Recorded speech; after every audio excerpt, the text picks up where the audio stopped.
Dragon ഫ്രൂട്ടിൻ്റെ വിളവെടുപ്പാണ്. വിളവെടുപ്പ് എന്ന് പറഞ്ഞാൽ ഒരു 5-6 കായ്കളേ ഉള്ളൂ, എന്നാലും അതൊരു വിളവെടുപ്പാണല്ലോ. കഴിഞ്ഞ വർഷം അതിൻ്റെ മുന്നത്തെ വർഷമൊക്കെ ഒരുപാട് മൊട്ടുകൾ അതിലുണ്ടായിട്ടുണ്ടായിരുന്നു. പക്ഷേ 1-2 പഴങ്ങൾ മാത്രമാണ് കിട്ടിയത്. ഇപ്പോൾ ഇതിലൊരു 5-8 പഴങ്ങൾ ഉണ്ടായിട്ടുണ്ട്.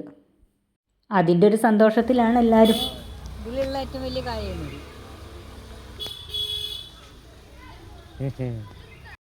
നല്ല മഴയുള്ള സമയത്താണ് കേട്ടോ പൂക്കളൊക്കെ വിരിഞ്ഞത്.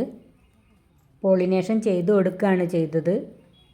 മഴ ആയതുകൊണ്ട് തന്നെ കായ്കളൊക്കെ പിടിച്ചു കിട്ടുമെന്ന് വലിയ ഉറപ്പൊന്നും ഉണ്ടായിരുന്നില്ല. എന്നാലും 2 എണ്ണം മാത്രമാണ് കായാവാതെ കൊഴിഞ്ഞു പോയത്. കഴിഞ്ഞ വർഷം വെച്ച വെള്ള ഡ്രാഗൺ ഫ്രൂട്ടിൻ്റെ തൈയും ഇപ്പോൾ കായ്ച്ചിട്ടുണ്ട്.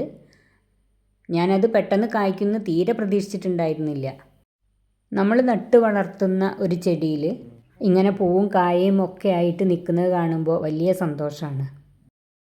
ഇത് പുതിയ നട്ട ചെടിയാണല്ലേ? നല്ല ടേസ്റ്റാണ് കേട്ടോ ഡ്രാഗൺ ഫ്രൂട്ടിൻ്റെ പഴങ്ങൾക്ക്. ഈ വെള്ള പഴത്തിനൊരു ചെറിയ പുളിപ്പുണ്ട്. ആ മധുരവും പുളിപ്പും ഒക്കെ കൂടി നല്ലൊരു ടേസ്റ്റാണ് ഇതിന് വരുന്നത്. ഈ വെള്ള ആദ്യമായിട്ടാണ് ഇക്കൊല്ലം കായ്ക്കുന്നത്. റെഡ് കഴിഞ്ഞ വർഷവും അതിൻ്റെ മുന്നത്തെ വർഷമൊക്കെ 1-2 കായകൾ ഉണ്ടായിട്ടുണ്ട്. ഈ വർഷമാണ് ഇത്ര അധികം കായകൾ അതിലുണ്ടായിട്ടുള്ളത്.